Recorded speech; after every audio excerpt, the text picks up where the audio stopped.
voted for you! Wait a minute. That guy on the grassy knoll's got a gun. He's gonna shoot the president. Holy smokes, I've gotta do something. All right, Lee. Time to become an American hero.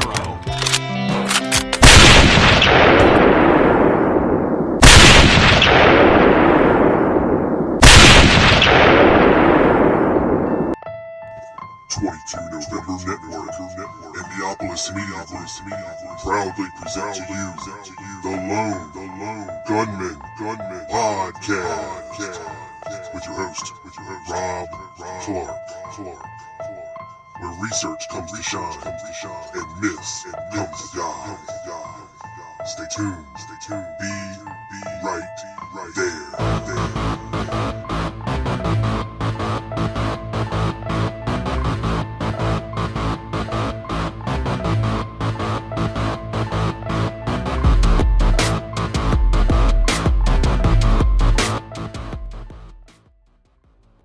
His behavior to begin with, he was very hyper. He was sweating profusely. I could see his heart. Of course, we had stripped him down for security purposes. He asked me for one of my cigarettes, so I gave him a cigarette. Finally, after about 2 hours had elapsed, which put it around 1 p.m., the head of the Secret Service came up, and I conferred with him, and he told me that Oswald had, in effect, died, and it should shock him because it will mean the death penalty. So I returned and I said, Jack, it looks like it's going to be the electric chair for you. Instead of being shocked, he became calm.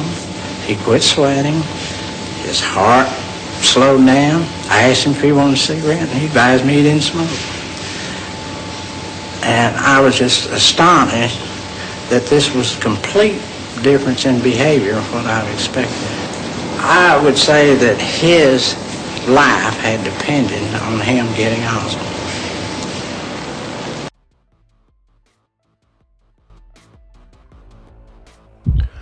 What is up, everybody?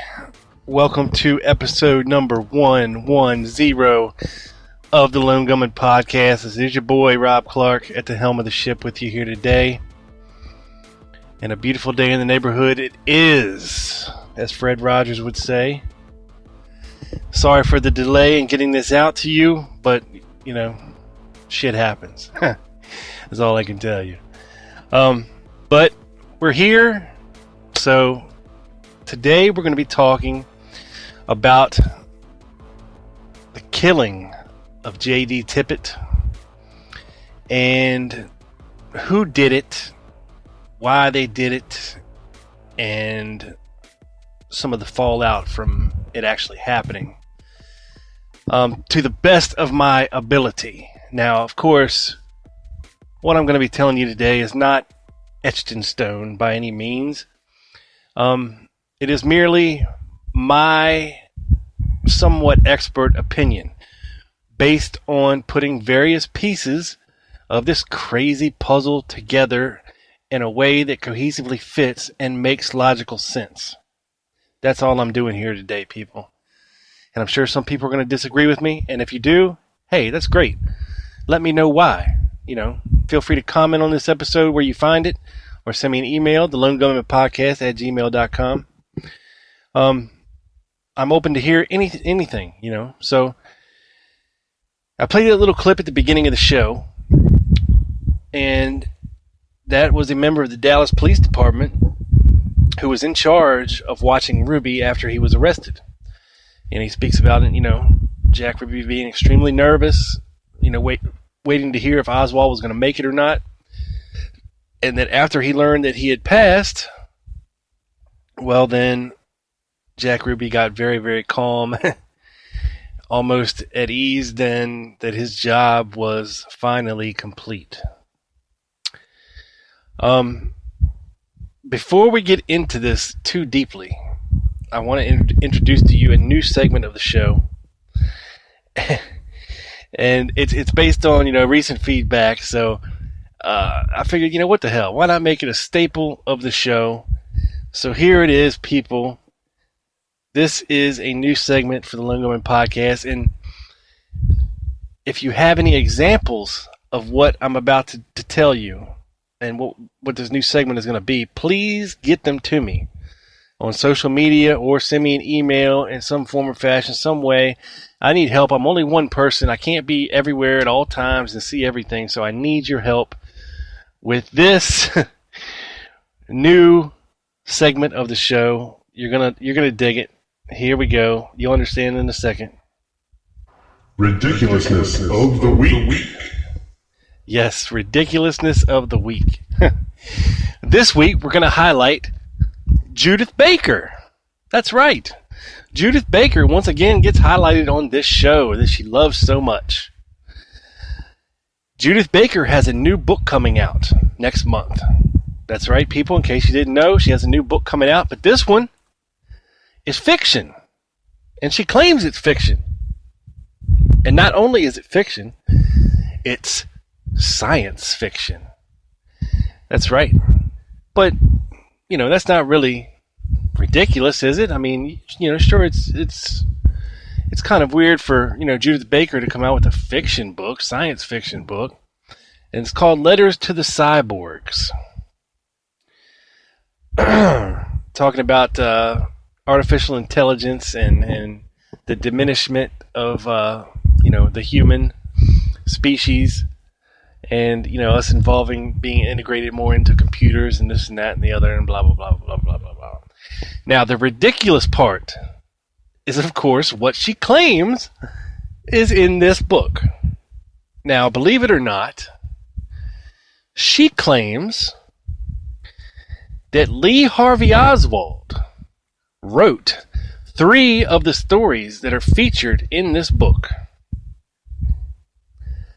That's right. She claims that Lee Harvey Oswald wrote 3 science fiction stories. Okay? Now, when I asked her, I'm sure you don't have the original manuscripts of this. She said, oh, no. Lee typed them up. He wrote them and then he typed them on a typewriter and gave them to me. So, of course, we can't analyze a typewriter. Okay, even if these original typewritten manuscripts exist, which I doubt they do. Because then they'd have to be dated back to 1963. That's a lot of work, to get a typewriter that could go back that far. And I'm not really sure when exactly Lee Oswald had access to a typewriter. I mean, possibly at Ruth Payne's house, but that was in Dallas. So if Judy Baker has this stuff, it had to have been done while Lee was in New Orleans. That's the only time she knew him and was around him. So I'm pretty sure Lee Oswald didn't own a typewriter in New Orleans. So, I'm really not sure when he had time to write these science fiction stories and then type them, and trying to read his god-awful grammar and spelling and punctuation.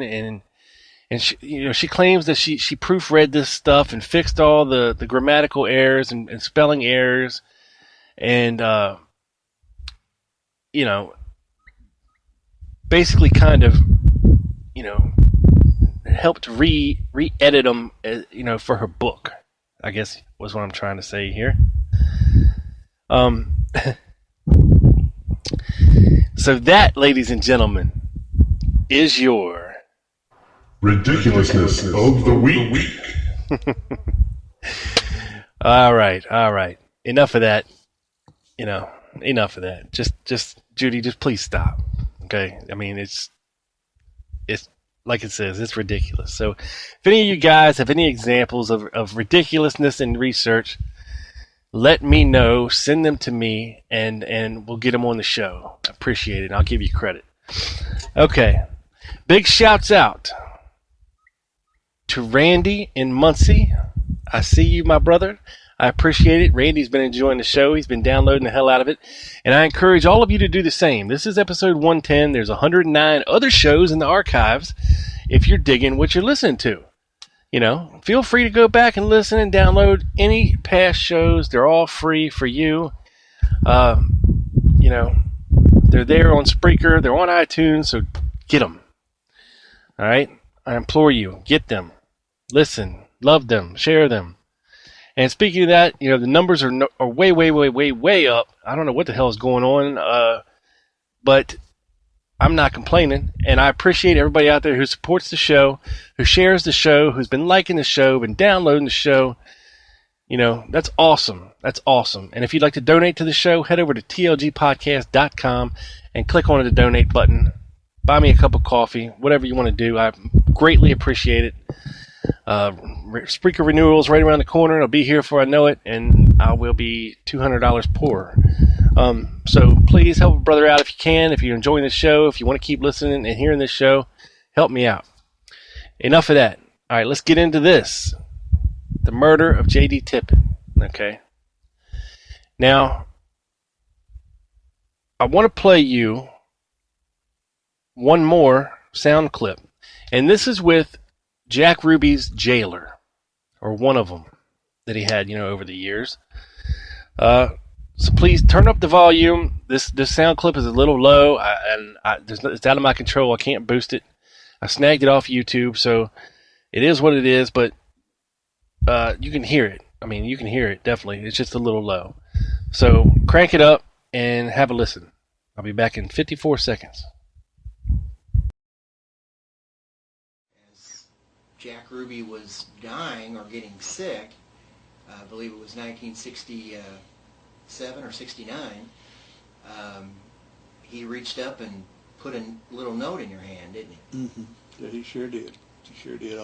He and Melvin Bella, I believe, were together at the time, and he was ambulatory. He could walk then. He was still in pretty good shape, but he was sweating an awful lot, and his hand was wet. Real wet. Where he had this note palmed in his hand, and when he shook hands with me, I knew he wanted me to read a note, and sure enough, it was a letter that Jack wrote saying that it was a conspiracy. And that his motive was to silence Oswald. His motive was to silence Oswald. And there you have that. Now you might say, well, Rob, why are you playing this Jack Ruby stuff when it comes to the murder of J.D. Tippit? Well, I'm going to tell you. Because I think an associate of Jack Ruby's murdered J.D. Tippit. And people have been trying to link Oswald to some kind of a conspiracy for 53 years and haven't really got very far. It's very hard to do. Some people claim to have done it. Some people try to do it. It's much easier, I believe, to link Jack Ruby. If you can prove that Jack Ruby was part of a conspiracy, then there you go. You can go from there. Now, you just heard, okay,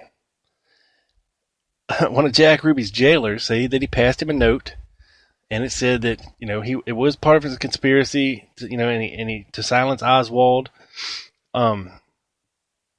You heard at the beginning of the show the clip from the DPD officer, that Jack was relieved upon hearing that Oswald had died.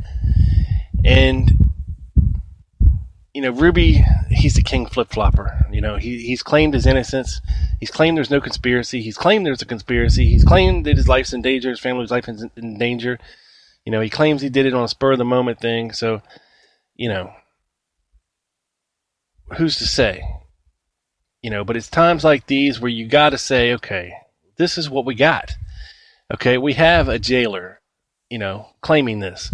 Does he have the note? I don't know. People can say anything, but it's what we have, and the guy who worked for the DPD, who was talking to Jack Ruby after he had shot Oswald, and, would this cop be lying? I don't know, but it's what we have.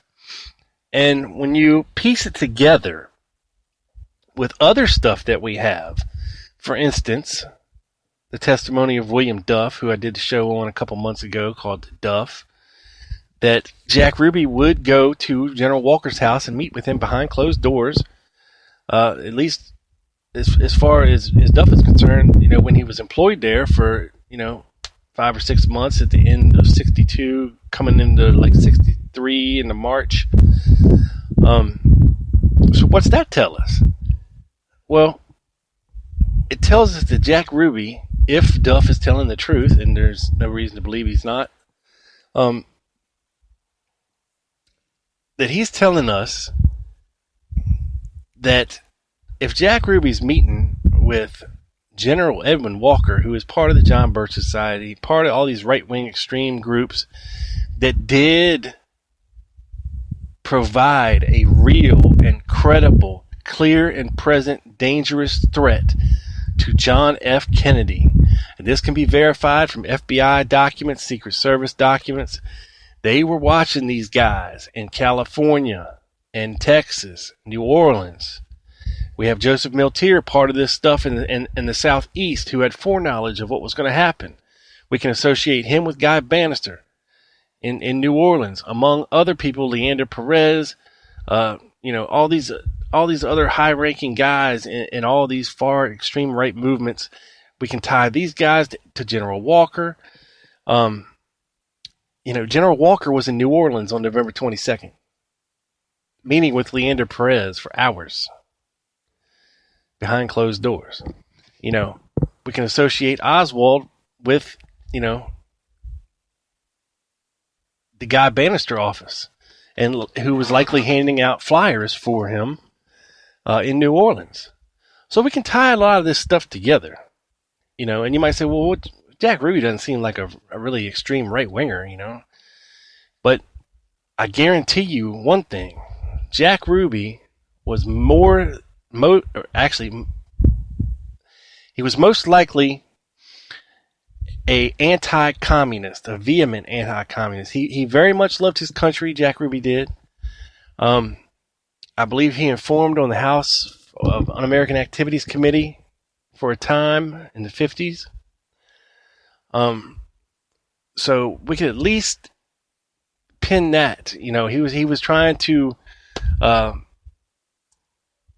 orchestrate a deal to send jeeps and stuff to Castro before he flipped to communism. Jack Ruby, we can tie him to gun running going on. So a variety of things. He was dipping his toe in this kind of stuff. So we can at least tie him to that. Now, I don't know, other than that, how we could possibly tie him to any extreme right-wing movements. But, the conspirators of this plot and this plan, okay, they would have wanted a buffer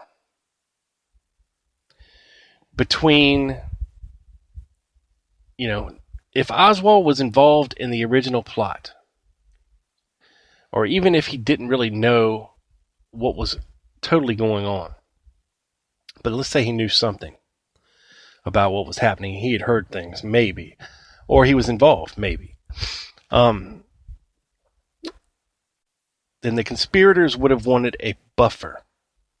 They would have wanted somebody who had access and an in to people on the police force.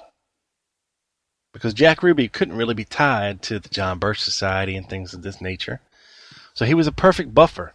And he had ins to members of the Dallas Police Department. He would have known the seedier ones, being in the business that he was in, and things of this nature. He would have known the ones who would have likely taken money to do a job. Maybe some guys interested in second jobs, to help supplement their income, things of this nature. So this could possibly be the connection between Walker and Ruby. Because, when Ruby was talking to Earl Warren, he said, look, you got to get me out of Dallas, and take me to Washington. My life's in danger here. And he told Earl Warren, look, there's a John Birch Society here and General Edwin Walker. I'm not safe here. He told him that. It's right there in black and white in the Warren Commission report. You can't get past it. Okay, so this is what Jack Ruby is afraid of. He wanted to be given truth serum or a lie detector test, so he would have an excuse to tell the truth. He figured that might save his skin, Then we have, in the new book, General Walker and the Murder of President Kennedy, we have a letter from General Walker to one of his associates pretty much telling him that, look, the only way Jack Ruby is leaving that hospital is in a box, and we're going to make sure of it. So, and they were worried about him talking. Excuse me, shit. So, There is a demonstrable link between these extreme right-wingers, General Walker and Jack Ruby. Now, Jack Ruby most definitely had links to these seedier parts of the police department that frequented his club, who were dating his dancers. You know, there's an instance, I believe, of Harry Olsen. And look, it doesn't take an army, okay, of dirty cops and a conspiracy of 100 people to pull this off. No. I mean, Jack Ruby could have been really tight with Harry Olsen. And that could have been his end. He could have been like, all right, Harry, you know, I know you're dirty as shit. Look, this is what needs to happen.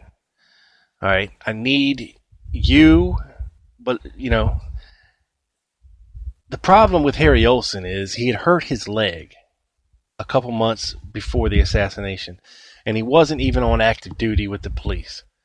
I don't even know if he was pulling desk duty at the time. He had injured his leg. He'd had surgery on his leg. Something happened. He had a bad wheel.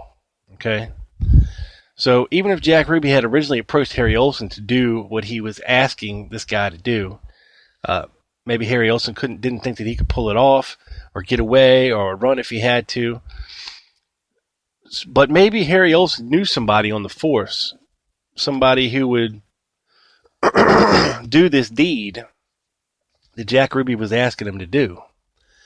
And it wasn't really a bad deed, actually, depending on how you look at it. Okay, if I approach JD Tippit and say, look, man, here's what needs to happen. Something's going to happen. The president is going to be shot. The person that did it needs to be caught and eliminated quickly. Here's the plan. All right, he's going to be on the bus, and it's going to stop right here. What I need you to do, you know, we're going to get a description out on the radio. What I need you to do is confront this man, create some kind of a scene where you end up shooting this guy. All right? Now, it's a win-win situation for JD Tippit because A, he gets paid for doing this job. And B, he gets to be a hero. He gets to be the guy who captured and killed the assassin of the president. I mean, you're going to go down in history, infamous, hero, accolades, promotions. You know, and like I said, not a lot of people need to know about it. All right? Not a lot of people need to know about it. It could have been Jack Ruby and JD Tippit and one other person. You know, I'm just throwing Harry Olsen in there as some kind of a conduit. You know, I don't know if he actually was or not. You know, he did speak with Jack Ruby for hours the night of the assassination. So even if Harry Olsen wasn't involved at all, but somehow Jack Ruby was pointed in the direction of this JD Tippit guy who would pretty much do anything for money. You know, he'd been on the force 11 years. He knew how to do things, get away with things. He had a pretty nice house in a nice neighborhood with a nice family, living much larger than he should have been. You know, he was taking second jobs at Austin's Barbecue and things of this nature, security jobs here, there, bouncing whatever he could do to earn extra money. So the proposition, hey, look, all you got to do is kill this guy. All right? This guy is going to be the guy that just killed the president. So you're going to be doing the world a favor. You're going to be doing your job, essentially. You're going to get paid for it, and you're going to be a hero. I mean, what more could you ask for? I mean, that's a hell of a proposition. You know, that's something to think about. If somebody brought that to you and set it in front of you and said, okay, look, in the course of you doing your job, you know, this is how it's all going to play out. So, by all accounts, he says, okay. Because we know J.D. Tippett's movements now a lot better than we did back then. Immediately after the assassination, within 10 minutes or so, he was sitting at the Good Luck Oil Company down at the end of the Houston Street Viaduct and down by the corner of Zang's. He sat in his patrol car at the Glocko station for approximately 10 to 15 minutes. And he was seen by at least 5 different people who knew who he was. So it's kind of undisputed. Now, this Glocko station was within visual sight of this bus stop that Lee Oswald was supposed to get off at. Now, the bus never comes. It's stuck in traffic, of course, in Dealey Plaza, which is why Oswald got off. So Tippit starts panicking. Doesn't know what to do. Well, the bus never came. So how the hell am I supposed to, do what I'm supposed to do? Well, he takes off and he heads for the Top 10 record store, which is right across and down the street a bit from the Texas Theater. And he goes in there and he uses the phone. He asks, hey, can I use your phone? They say, yeah, sure. So he picks up the phone, doesn't say nothing, turns around and walks out.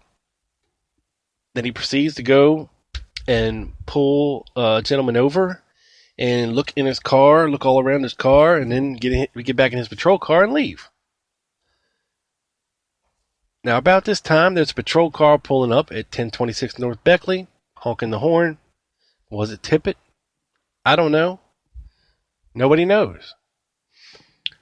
Could have been. Now, when we get to 10th and Patton, and I'm going to lay it out for you like this. The best estimate for the murder of J.D. Tippit is somewhere around 1:06 p.m. And this is pulling from a collaboration of many other witnesses. People try to push it back to 1:15, 1:16, but there's really no good evidence of that. Best evidence is people watching TV and know what time certain shows come on, or looking at their watch or looking at a clock when they heard gunshots. 1:06. Even Dale Myers, with malice, Lone Nutter did it, concludes that the shooting was somewhere around 1:06. He just pushes the other events back a little bit to give Oswald enough time to get there. Now, here's the problem with that time frame, is we have this from Butch Burroughs. We were playing 2 movies called War is Hell with Audie Murphy and Cry Battle with Ben Hepler. And we started the movie at 1 o'clock, and I was counting candy behind the candy case. And he also slipped in around between 1 and 1:07. So Oswald was in the theater sometime between 1 and 1:07, which kind of eliminates him as a suspect in the Tippit murder, So, who could possibly have killed J.D. Tippit? Well, it had to be somebody that looked like Oswald. It had to be somebody with Oswald identification on them. So why does this point to Larry Crayford? Well, I'll tell you.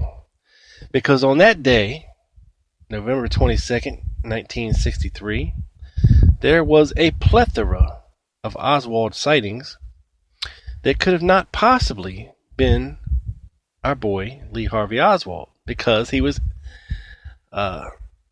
demonstrably at other places at these times. So, the first instance we have, of course, of an Oswald sighting, and this one's with Jack Ruby, is in the wee hours of the morning, like 2 in the morning on November 22nd, 1963.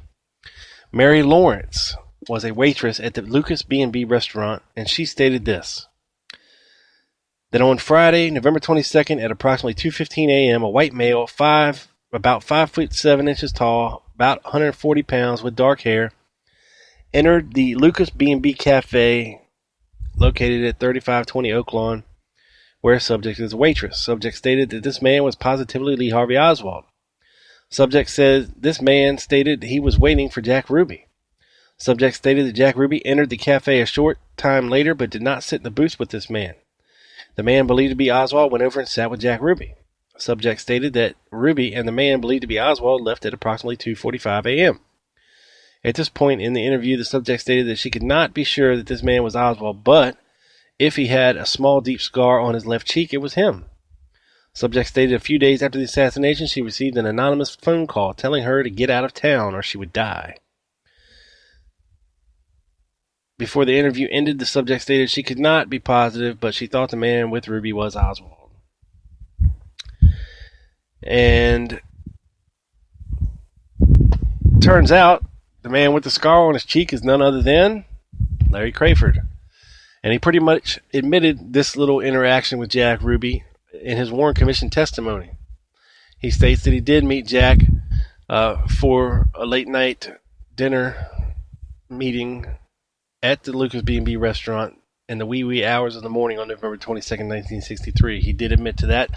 So, we have a guy who looks a hell of a lot like Oswald, who this woman, after seeing Oswald's pictures plastered all over the newspaper and television, because this report was taken, I believe, in January of 64. It clicked something in her memory that this guy with Jack Ruby was Lee Oswald. But, of course, it wasn't, because Lee Oswald was in Irving at Ruth Payne's house sleeping at this time. So, here we have an instance of somebody who looks like Lee Oswald is mistaken for Lee Oswald, who is actually Larry Crayford with Jack Ruby here. Now, let's move forward a little bit to about 7:30 in the morning, on the morning of November 22nd. We all know Top 10 Record Store again, place where J.D. Tippit went to make his phone call.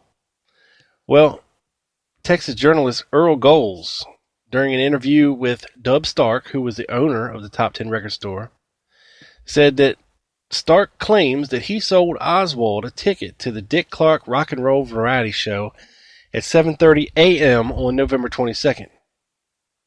So,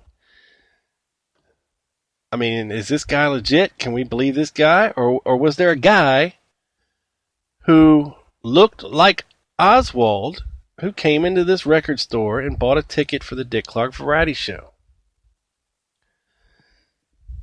Well, it couldn't have been our Lee Oswald, because he was in Irving walking to Buell Frazier's house about this time. So it had to be somebody who looked like Oswald. Okay? Now, next time we see somebody who looks like Oswald, this time has Oswald identification, though, is at approximately 9:30 a.m., November 22nd, 1963. Couldn't possibly be our Patsy Oswald, because he's at work at the school book depository at this time. But Fred Moore, who worked at the Jiffy store on South Industrial in Dallas, advised the following concerning a report that he had waited on Lee Harvey Oswald as a customer at the Jiffy store at about 8:30 a.m. and again later in the morning on November 22nd, 1963, prior to the assassination of John Kennedy. Identification of this individual as Oswald, Moore said, arose when he asked him for ID as to proof or age for purchase of 2 bottles of beer. Moore said he figured the man was over 21, but the store frequently requires proof because of past difficulties with local authorities for serving beer to minors. Much of the beer sold is consumed there on the premises. When asked for identification, the customer in question said, "Sure, I got ID," and pulled a Texas driver's license from his billfold. Moore said that he noted the name appeared as Lee Oswald, or possibly Lee H. Oswald.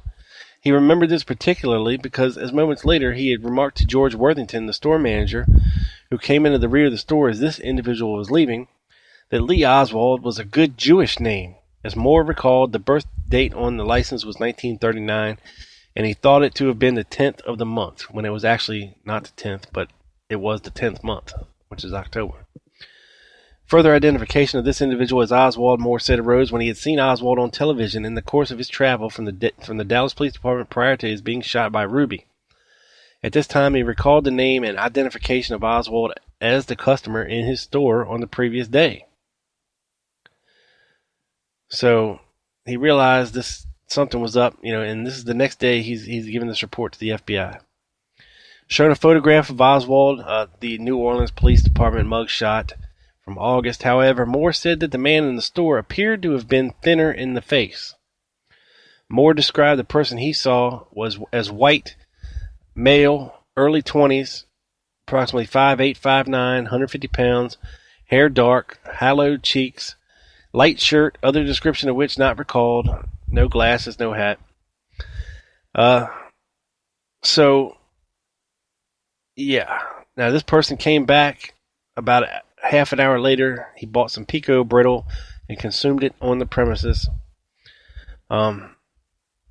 So, of course, from the span of probably 8:30 to 9:30, we have this guy, unforgettably, at least by Fred Moore, in his store, a guy that looks like Oswald, has Oswald identification, yet is not Lee Oswald. And if you look at pictures of Larry Crayford, he does look like he has hollowed cheeks.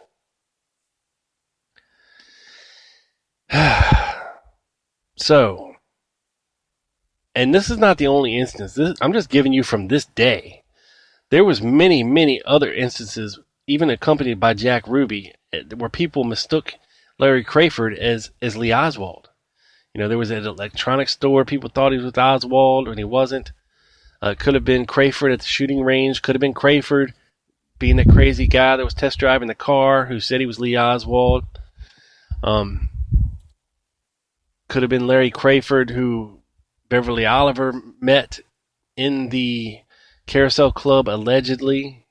Could have been Larry Crayford who overheard talking to Jack Ruby by Carol Jarnigan, who was a local Dallas attorney at the time, that he overheard him talking about the assassination. So, these people aren't the only ones to mistake Larry Crayford for Lee Oswald. Even Ruth Payne said, that the resemblance was uncanny when she was shown photos. So, I say all that to say this. We flash back to J.D. Tippit. He's supposed to kill Oswald. He's supposed to be the hero. Everything's supposed to go nice and smooth, but now everything's screwy because Oswald didn't get off the bus. Oswald didn't come out of his rooming house. So now he's driving around looking, because maybe there is a plan to meet at the Texas Theater, in case something goes wrong, or that was the original plan that they told Oswald, even though Oswald wasn't ever supposed to make it to the theater. So, follow me here for a second. We have J.D. Tippit driving down the street. And, I doubt that he ever met Lee Oswald. So he'd probably never actually seen the man. But, of course he had a description. He may have even been shown a picture. But, imagine this for a second. We have Larry Crayford walking down the street. Okay. J.D. Tippit says, all right, well, this guy, he's got the dark hair, about the same height, build. All right, so he pulls over, says, excuse me, sir. We just had an incident back here in downtown. There's a description of the suspect, and you kind of match that description. Would you mind if I see some identification, please, sir? Crayford said, sure, buddy. Reaches into his jacket, hands J.D. Tippit his wallet. Tippit looks at it and says, oh, Lee Harvey Oswald, son of a bitch. Okay. Now, this is where things start to go south. J.D. Tippit gets out of his car, starts to go for his gun. Maybe was telling him, all right, you stay right there. And Crayford was like, no. And got the drop on him. Boom, boom, boom. Right? Tippit falls down. Crayford walks around in front of the car. One in the head to make sure. Okay? And then he makes his little getaway. Now, why does this sound like Crayford? Well, somebody who looked like Lee Oswald had a wallet with Oswald identification in it. Okay, that day. There was a wallet found at the Tippit crime scene.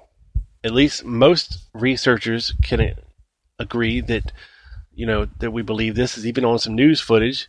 It appears that there was a wallet found at the Tippit crime scene with Lee Oswald identification in it. So,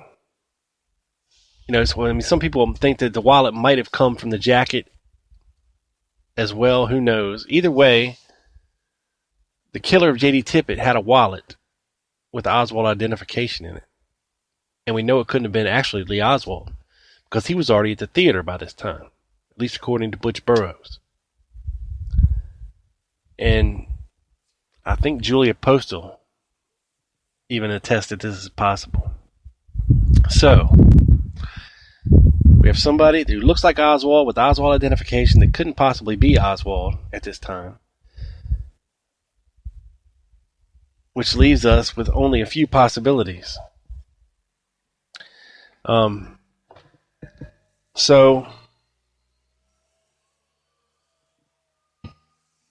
Sorry, there's a little noise here. So people say, well, how did the cops, or how did Lee Oswald supposedly get the murder weapon on him at the theater? Well, there was an instance where in the Dallas police radio logs, they had a suspect cornered in the Abundant Life Church. A couple minutes later, they radio in, never mind, wrong guy, nothing to see here. Boom. This is when Crayford could have given the weapon to Gerald Hill, for instance, or Westbrook. And it could have been easily planted on Oswald at the theater, dropped in the struggle, things of this nature, pretended like they pulled it out of his waistband, whatever. So the gun transfer is not a huge deal for me. I even have problems, who knows if Oswald even actually, ordered and received this gun. Who the hell knows? There's problems with all that stuff. But let's just stick to what we don't know about the Tippit murder. Now, why does the actual murdering of J.D. Tippit have almost a mafia-style execution feel to it? I mean, he's shot 3 times across the car. He falls down on the pavement. Whoever shot J.D. Tippit walked around the car and put one in his head. That's what we call the make sure shot, the money shot. And this is normally employed by hitmen associated with mafia or people that are used to killing people. Even though you shoot somebody, there's a good chance that you're not going to hit what you need to hit to kill them. It's always a good idea, if you want to make sure that somebody's dead and they stay dead, that you put one in the head. And why is this significant? Well, it's significant for this reason. In the early 2000s, Canadian researcher Peter Whitney actually caught up with Larry Crayford and interviewed him in person when he was living in Oregon. And Crayford told him a lot of stuff. And one of the things that Crayford told him was that he was a hitman in the early 60s in San Francisco. And he actually had to leave there because he ended up getting like the Don's niece pregnant or something to that effect. And they told him he better get the hell out of town or they would kill him. So, it seems like a fantastical story, right? But it was actually corroborated by Crayford's brother a couple months later when Whitney talked to him. So that makes sense. You have Crayford, who looks like Oswald. You have somebody with Oswald identification. You have Crayford employing mafia techniques in the actual murder, and he was a hitman for the mafia in the early 60s. He had previous military experience. He was a crack shot in the army. He was in the army in Germany when General Walker was in charge over there. and doing his whole blue propaganda program. So was Crayford subject, to this? It's who the hell knows? Crayford really wouldn't open up about his military service other than to say he was used in many covert operations in going into East Berlin and over into Laos and Vietnam, and that he was injured. He even showed Whitney scars on his leg, that he was very proud of and his service. He had a medical discharge, I believe in 1959. So there's all these things that kind of make you say, Now, Crayford also did another funny thing. He lied to his wife about when he left Dallas. And then he also tried to lie to Peter Whitney. But Whitney had Crayford's Warren Commission testimony and his interview, where it was clearly stated when Crayford left Dallas. Because if Crayford left Dallas on the day of the assassination, that would have put him leaving Dallas before the assassination even happened, or the murder of J.D. Tippit even happened. But he actually left Dallas the day after the assassination, the day after Tippit is shot. Because he gets dragged around by Jack Ruby early in the morning on Saturday morning to photograph these impeach Earl Warren billboards, and they go to the post office. They're trying to figure out who owns these P.O. boxes and trying to tie them back to the John Birch Society and this and that, which is another link, to what Jack Ruby was afraid of in Dallas. But I believe that that's not all they did. I believe they had a little discussion, because things didn't quite go as planned. Oswald was not killed shortly after the assassination. The cop that was supposed to kill him, got killed by Larry Crayford, who was impersonating Oswald. Like this, in the big scheme of things, nothing that could go more wrong could go more wrong than this. This was the worst scenario possible. A nightmare. This would have sent Jack Ruby into a tizzy fit. And by all accounts, that whole weekend, Jack Ruby was worried. I mean, he was stalking Oswald that Friday night in the police department. Couldn't get close enough to him, or didn't have the balls to pull out his gun and shoot him then. I don't know. But he got him on Sunday. He was trying to figure out what to do on Saturday about things. Maybe he was trying to convince Crayford to clean up his mess. Say, look, man, you shot this cop. Now everything's all crazy. They got Oswald in custody. I need you to kill Oswald. And maybe Crayford's like, no, I've had enough of this shit. I'm not getting involved anymore. I had to kill a cop. I didn't sign up for this. I'm out. And he bounced out of Dallas and stuck his thumb out and headed for Michigan. As far away from Dallas as you could possibly get in the United States. Okay? I mean, Michigan's up there. It's the mitten. It's at the top of the United States. About as far away from Dallas as you could get. Now, when this happens, when Larry Crayford leaves town, this leaves Jack Ruby holding the proverbial bag. All right? He's the only one that could possibly clean up this whole mess. Oswald has got to die before he starts talking. And it's quite possible that there was a message gotten into Oswald that said, look, dummy, shut the hell up. Don't say a word. We'll get you out of this. Don't worry. Just don't say a word.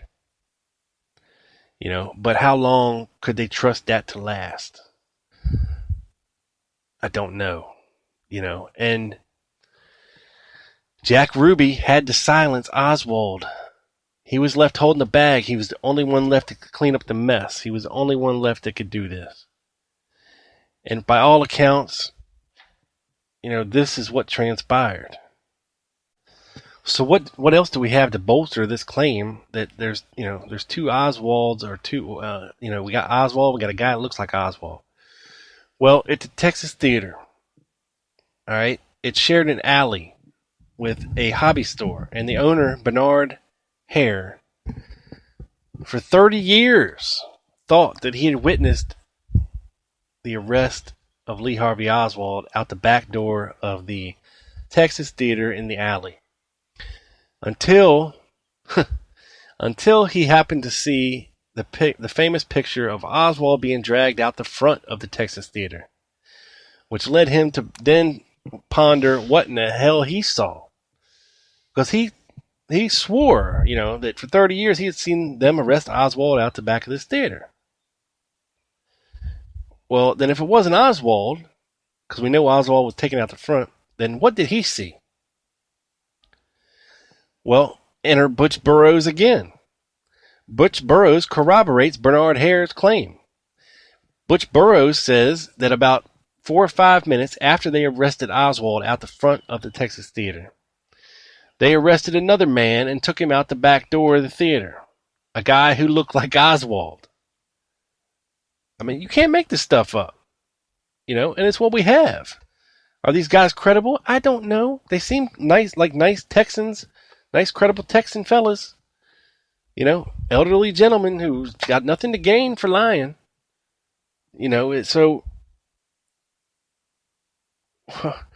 what does this tell us? I mean, and there's more. There's more. There's connections with Collins Radio and Carl Mathers and the Tippits and all this and that. And another guy that looked like Oswald being seen in one of the guys from Collins Radio's car. Approximately 2 or 3 hours after the assassination. So whoever these folks were that arrested another person in the Texas School Book Depository, who knows who they were? Who knows if this guy ever made it back to the station, or if they were told, "Look, that's the wrong guy, just let him go." We also have police reports bolstering the fact that another suspect was arrested in the Texas theater. Stringfellow in his police report said that the subject was arrested in the balcony, when we know Oswald was on the floor and he never went to the balcony. Then we also have the official homicide report of J.D. Tippit, who states that the subject, written by a different person, stated that the subject was arrested in the balcony of the Texas theater. Now, I don't know what kind of a dumb, corn-fed Texan you have to be to confuse a balcony with the floor of the theater, but you'd have to be pretty stupid to not know the difference between a balcony and a floor, especially if you're there. I mean, you can't write a report about something that you didn't see and you weren't there. So, were these guys not just mistaken, or did they witness two separate events that, part of one event's kind of seeping over into the other? This is where things start to fall in place and start to make sense and start to, get crazy. And the description of this other fellow taken out the back of the theater matches Crayford. They said it was a guy in kind of a ruddy complexion, white t-shirt, and I forget what color pants, but he didn't have no jacket on. And the type of jacket that was stashed away under the car behind the Texaco station that supposedly Tippit's killer shed on his getaway was the exact kind of jacket that Larry Crayford wore, and a short Eisenhower-type zippered jacket. He was photographed in Michigan wearing a tan, light brown one. Supposedly the one found, behind the gas station was either, like a dark white or light gray. And not to mention the jacket itself was made by a California, men's clothing maker. And it had dry cleaning tags in it. Oswald didn't dry clean a thing in his life. And, people in Texas don't buy jackets made from California. I mean, come on.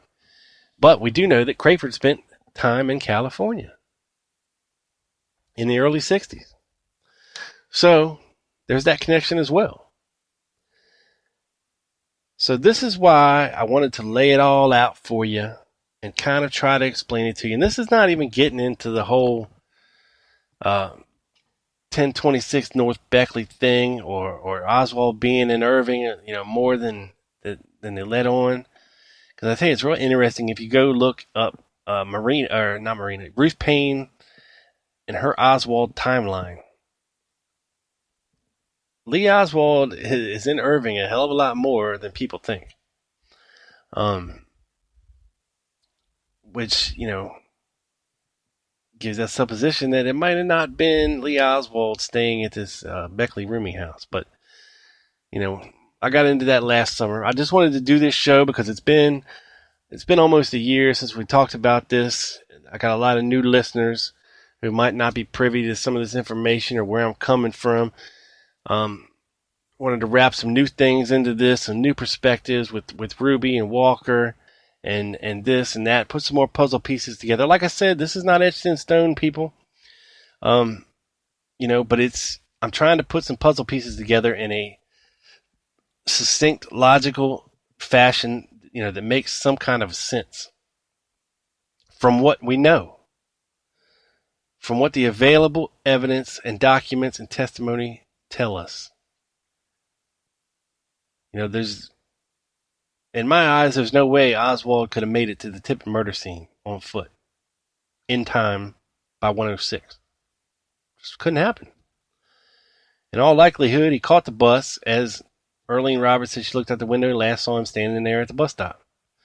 In all likelihood, he grabbed the bus and went to the Texas Theater, bought a ticket, went in, sat down, got his popcorn or whatever from Butch Burroughs, went back, sat down. Now he moved around some in the theater, which would lead you to believe that he was looking for somebody that he was supposed to meet there. But of course, Oswald wasn't supposed to live that long to actually meet somebody there. So he didn't know that the person he's supposed to meet there is not there, because he's not supposed to be there, because he's supposed to be dead. It's very quirky, very quirky. So that is my thinking on the J.D. Tippit murder. And if I'm missing something, if you think I've got something wrong, I want to hear about it. I want to hear from you. Tell me where I'm wrong. Yeah, I'm doing a lot of supposition here, but look, at some point you have to. You have to. We're never going to get anywhere. We're never going to get anywhere. But that's it about this stuff for today, and don't forget, people, make sure you send me stuff for Ridiculousness of the week. Because it sounds like a fun topic. So yeah, keep your eyes and your ears out for ridiculousness in research. When it comes to the Kennedy assassination, send me your examples, send me anything you got on it, links, video, whatever, and I'll make sure to give you credit and talk about it here. And I greatly appreciate everybody checking out the show. Please like the show. Please share it on social media like a mother effer. Just say, hey, I'm enjoying listening to the Lone Gunman podcast. Here's a link. I greatly appreciate it. Once again, thank you everybody out there who's been listening. The numbers are through the roof, and I greatly appreciate it. I'm going to leave you with this, okay? Just this little snippet of information. In October, about the same time that, of course, Oswald gets his job at the School Book Depository and comes back to Dallas, and Larry Crayford shows up in town, a three-man musical combo group was performing in Jack Ruby's club that consisted of John Anderson on trumpet, Bill Willis on drums, and William Simmons on piano.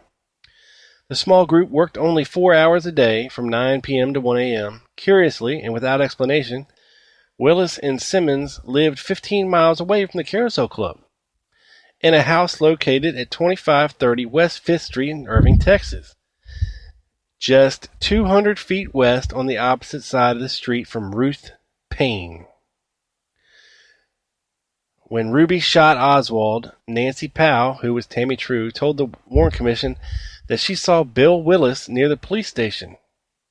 Neither Willis nor Simmons were interviewed by the WC, Warren Commission.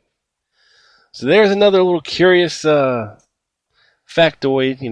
that maybe Ruby had eyeballs on the Payne household and the comings and goings of one Lee Harvey Oswald. So anyway, keep that in mind. All kinds of crazy stuff going on. And like I said, give me some feedback. Tell me where you think I got it wrong. If you think my hypothesis is shit, tell me. But yeah, I just wanted to put it out there for some newer listeners, and talk about it once again. And I appreciate everybody who listens and shares the show. And that is it for this one, people. I will see you next week for episode 111. This sumbitch is in the can, beamed up the satellite down directly to your ears, people. This is your boy. Peace. Benjamin Banger, freemusicarchive.org.